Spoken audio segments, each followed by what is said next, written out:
I'm going to do like a headmaster's report on the season from London, OKR, Giants, Trinity, Rhinos, Catalans, and Hull, i.e. points out of 10. Marks out of 10. Marks out of 10, yeah. Not like because we don't do AB seasons.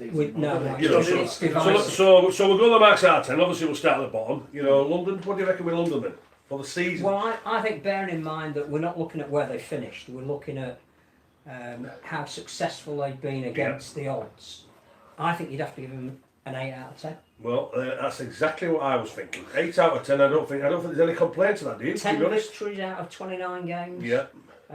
Every pundit was saying maybe maximum 3 games, maybe they may win. Some were even saying none. Virtually every one of their players you would give 8 out of 10 for the season, because the one thing you can't fault is their commitment, passion and effort. And I think if you've got that, actually it doesn't matter where you finish. The narrative at the end of last week, the story would have been if they'd avoided relegation. And, you know, hats off to Wakefield because they were just too good on the day. But to take it to the last game with the resources that Danny Ward had and the acknowledgement that they didn't go out and heavily recruit. And I think there is an issue that we'll talk about a bit later, that their accounts are very worrying, as indeed are Wigan's at the moment. I think for what they've achieved this year, 8 out of 10. Sensational, absolutely. You reckon? I totally agree. Yeah, that's fair enough. 8. Is this like the marks in the paper where they never go below 5? Well, we're knowledgeable, we're experts, we know what we're talking about. I won't go that far. So I think our opinions will get very much respected, to be honest with you. Hull Kingston Rovers. I don't know about that either. Hull Kingston Rovers, before the season started, we anticipated maybe they would finish higher than Hull. We anticipated Hull maybe finish about 9th or 10th, and OKR maybe finish in the top 8. OKR just scraped in, as we mentioned there, certainly with the golden point again. It could have repeated itself 3 years ago, but it hasn't. They've managed to survive the season for them. It's a really interesting, because I think you're right. When we all sit there in January, we have an optimistic view of perhaps how they're going to do, and I think we felt that they were going to challenge this year. Maybe not for the top 5, but that they wouldn't be involved in a relegation scrap. Now, obviously, Tim Sheen's started the season. Recruitment looked okay with the likes of some of the players that they'd signed. Parcell they got later, but Garbutt, Kindhorst. Probably a 6 for me, maybe 5, because I think that they've ended up very lucky where they were the year before. They haven't improved. Well, I was going to say a 5, Phil, if I'm honest with you. I think overall, as we know, well, a lot of sides, if we just look at the top 5 from there, St Helens, the only side that's been consistent compared to everybody else. But when you look at Hull KR and some of the sides, what they have beaten, but then also as well losing the 3 home games, Huddersfield, London and Wakefield, that just tells you that the journeymen, unfortunately, not good enough. That's why they've had a bit of a rethink and a reshake and got rid of it. I tell you what, I'm very surprised at the winger who they're getting shut off. Ryan Shaw, very, very surprised. When I looked at his stats on CFAX this morning, what's he played? 87 games, 47 tries, 141 goals. You know that kid, defensively he's alright as well, but the kick and score tries, but also too what he does, he turns the 4 into 6. Quality goal kicker. I'm surprised they're letting him go, but for me it's a 5 out of 10. They'd already decided that, I think they'd signed Ethan Ryan from Bradford. So. Right. Rich? Yeah, I think you have to say they're going to be around. I think a 5 is fair enough because they did sign some big name players. They were expected to improve. I'm trying to find where I predicted everyone to finish this season. I think I put Salford near the bottom, as many people did as well. But Hull KR are interesting, aren't they? Because they've got to kick on from this season, next season. The recruitment perhaps suggests that won't happen. The fact that their coach has started making excuses about the format of the league, and that's what they are, because as soon as you give your players license to say, "Oh, relegation shouldn't exist," if you finish at the bottom, then I think as well when you read the League Express as well, big piece on Danny Maguire, you know, and rightly so, to be honest with you, because he has been one of the best players that's been in the modern era of the Super League. But, you know, Danny's going out to he's going to Australia, he says, for 4 weeks. He's going to Melbourne Storm, he's going to Parramatta, and he's going to Newcastle Knights. But I'm asking the question, what for? They've signed all the players. To learn how those clubs operate as a director, as head of recruitment, I think. But he's going to see some old friends. I can understand that. And he'll have a tour out. As he said, he's only ever played for 2 clubs, one for the vast majority of his career, one right at the end. he doesn't know how other clubs operate. Yeah, but to be honest with you, getting into management. Yeah, but Phil, we cannot operate like Australian clubs. They operate totally different. You've been there yourself with the Leeds club and all that sort of thing. The football side compared to Leeds is two different sort of businesses. We can't compete. But it won't do any harm to get broaden his experience. Well, I understand that. I'll buy into that. Yeah, but also as well. But I'm not sure it's going to make any difference. But there's not any players that can. Well, they signed another journeyman, the Sean Kenny. Has that been announced yet? Sean Kenny. Well, a few weeks ago. Yeah. I reckon it will now that they're secure. Now I found about this because Matt sent it to me, and I remember this now because I had Hull KR and Buffalo FC, which was a bit. I think we all did. I think we all rubbish as well. We'll come to them in a minute. I had Hull KR finishing 8th. So if you look actually at the bottom league table, it is tight. So that's my excuse for getting it wrong. But they've underperformed. Yeah. So we're on agreement 5 out of 10 there. Sounds good.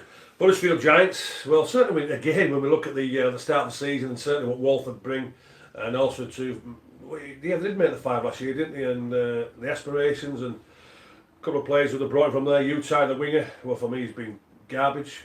Whether he has or hasn't, he hasn't played. There's been they paid a lot of money for a bloke in his early 30s in a position that they didn't need. Yeah, exactly. Looking for him to be a marquee signing when he's been garbage. To be honest with you, Frawley, he's been an absolute disaster at halfback from there. Recruitment's just been poor. Again, that's the big problem. The recruitment from there.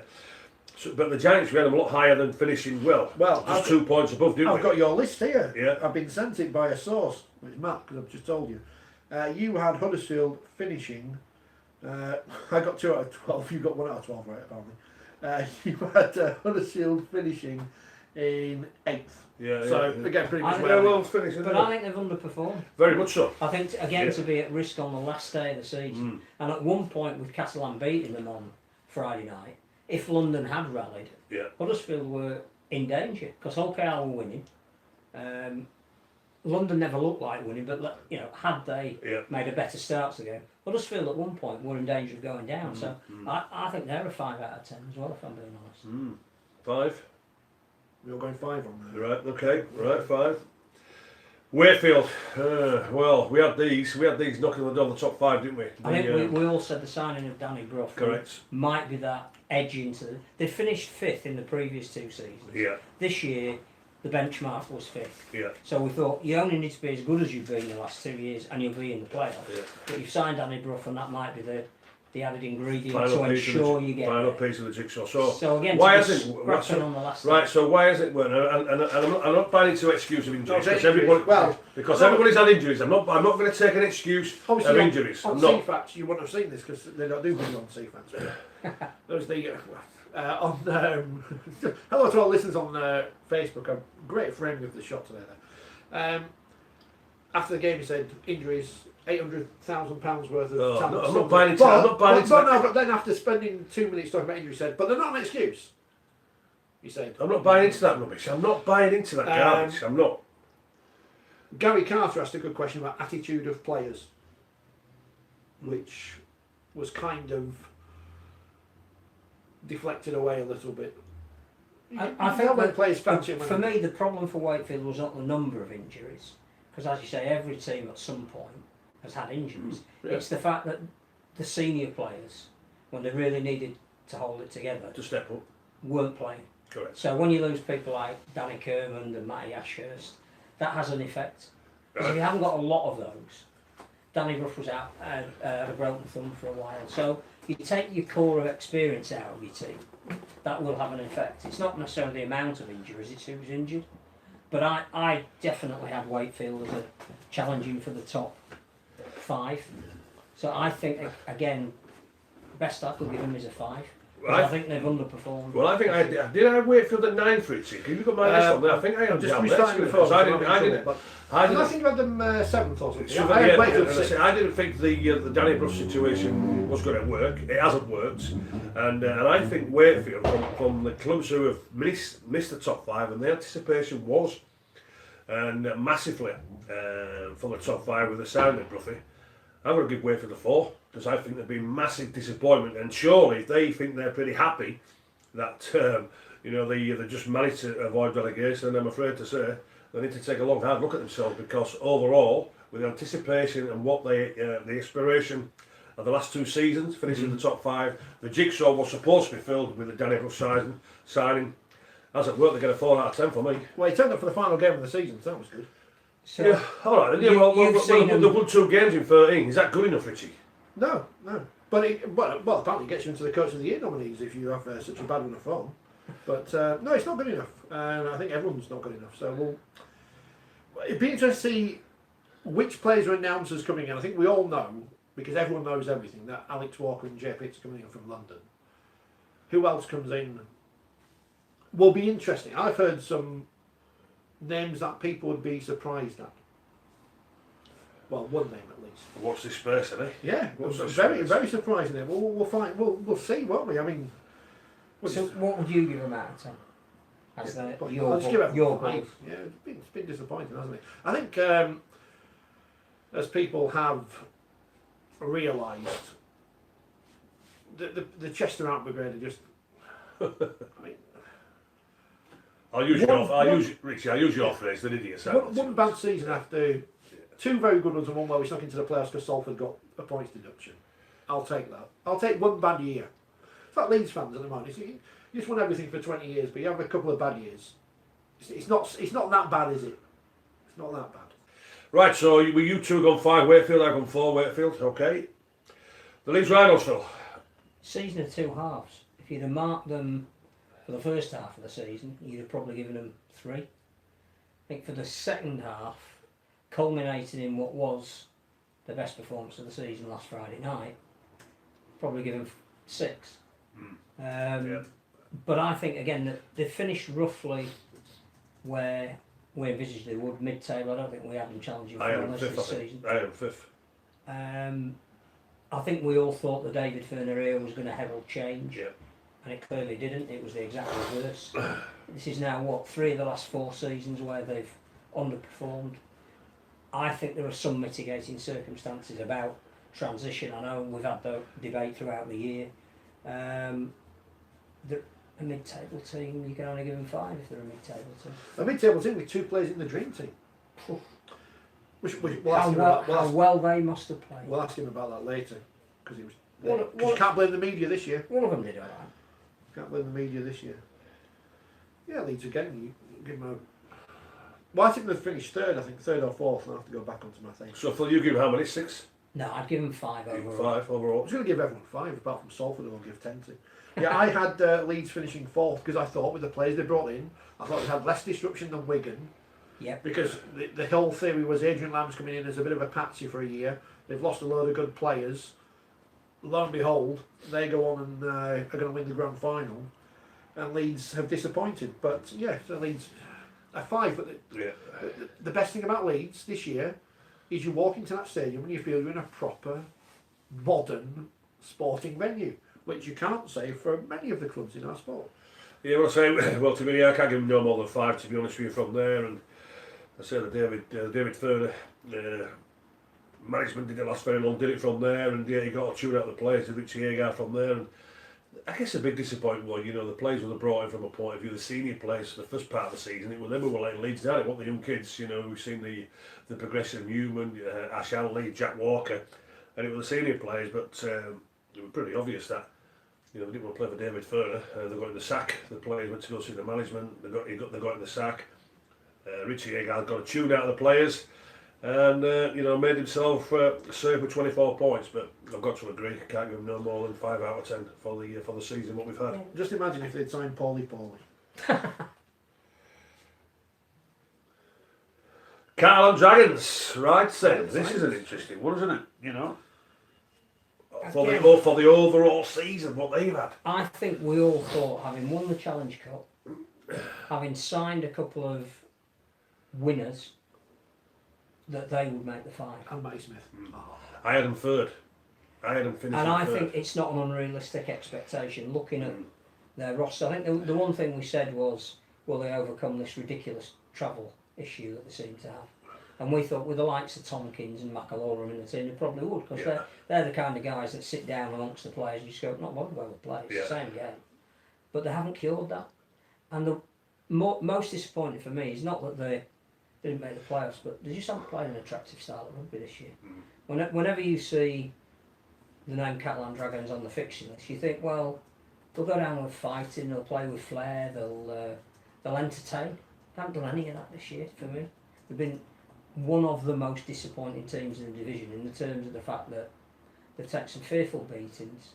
They've never even looked convincing at home. If they'd have won every game at home this year and still finished mid-table, but no improvement. In fact, I think they've gone backwards this year. Again, maybe I'm being predictable because I'm giving everybody 5, but I can't give them any more than a 5, to be honest. Well, to be honest with you, I'm giving them a 4, if I'm honest with you, from there. And on 2 accounts, that's the question. Well, the defence of the Challenge Cup was absolutely pathetic, wasn't it? Awful. Absolutely pathetic. There wasn't even any fight to challenge for the Great Cup itself on there. And also as well, Phil, when they went to Barcelona, they got that great victory against Wigan. Did they make too much of that? Well, they never kicked on from it, that's for sure. That's what I'm saying. That should have been the springboard to say we're definitely finishing in the top 5. There seemed to be a division within the team between the way the French would like to play the game, of which you probably put Tony Gigot at the top of that, and the way the English players or the Australian players were playing the game. So, you know, if you're going to bring Frank Cassiano in, play him as a pure enough to offloader, get everybody running off him. They never really sort of developed something around him. I'm just disappointed with them. Yeah, hugely. I understand why Bernard Gouache is saying I need to stick with my coach and change some of the players, because it's very hard to do it the other way around. You can't just sack all your players. And they are bringing James Maloney. I would imagine the way that some of them played. I would imagine if he could have done it, he would have sacked him. Don't worry about that. He would. And the rumour is that Drinkwater will come back next year, so it'll be Drinkwater and Maloney. That's Drinkwater, who's almost got Hulkington Rovers relegated. Because he had a good season. So what's going to happen with Lange there then? Because he was sensational last year at standoff. You know, so that's going to be another player who's going to be totally cheesed off, isn't it? Because he wants to play standoff. He doesn't want to play anywhere else. The balance right. Interesting. So Catalans, I'll give him a 4. Yourself? Yeah, I'd probably go 5 because they finished mid. 5. Rich? I'm tempted to give them 0 for that performance at Leeds a few weeks ago, because that was one of the most disgraceful things I've ever seen.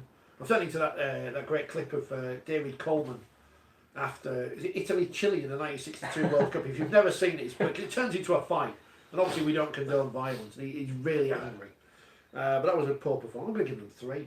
I know they finished just outside the playoffs. Expectation and reality it's probably not far from the... Minus 192 points. You've got a worse points difference on Wakefield and Hull. And Hull have had some awful games this year. And Leeds have got a positive points difference. Madness. So 3 for you, Richard. Yeah. Catalans Dragons. We don't have any viewers in Catalan anyway. So last but not least, the black and whites. I'm a little bit thinking to myself, the comments, what I read, what Lee says in the paper. You know, we're pretty happy because people didn't think we finished more than 7 or 8. We finished in the semi-final of the Challenge Cup. People didn't think we finished in the 5. So I'm pretty happy. Is that right, Phil?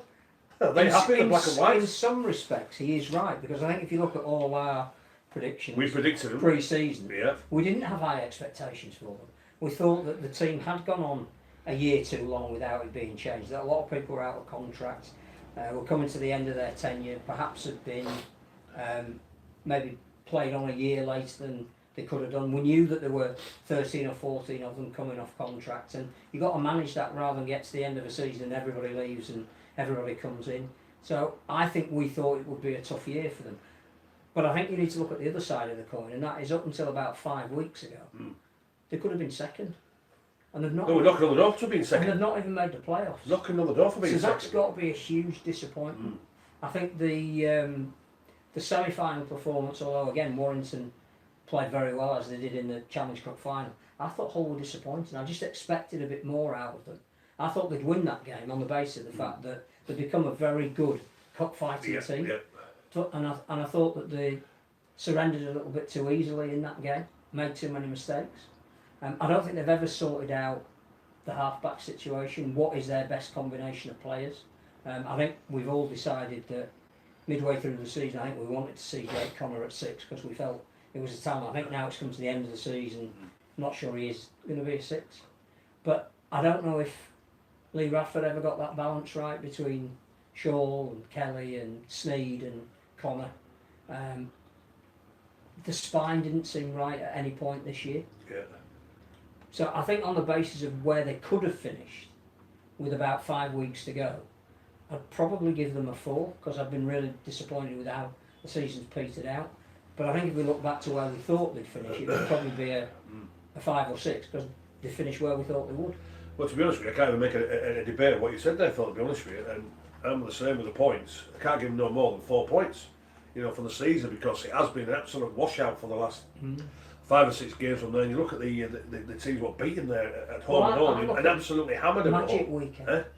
I look at that defeat by Huddersfield and the magnitude of it. Magic weekend. If you want to be a top side, you can accept being beaten, but you can't be beaten like that. And that happened on 3 or 4 occasions this year. That's why they've got minus 123, even though they finished 6th. So, too inconsistent. Either too up and down for me. 4 out of 10 for me for the season. Well, as I said, that Hull can't finish above them, which was wrong. I'm just going to give them a 5. I don't think you can use the Challenge Cup as a positive or a negative when you only have to win 2 games to get to a semi-final or whatever. And those 2 games could be the best in the world against West Wales and Keighley.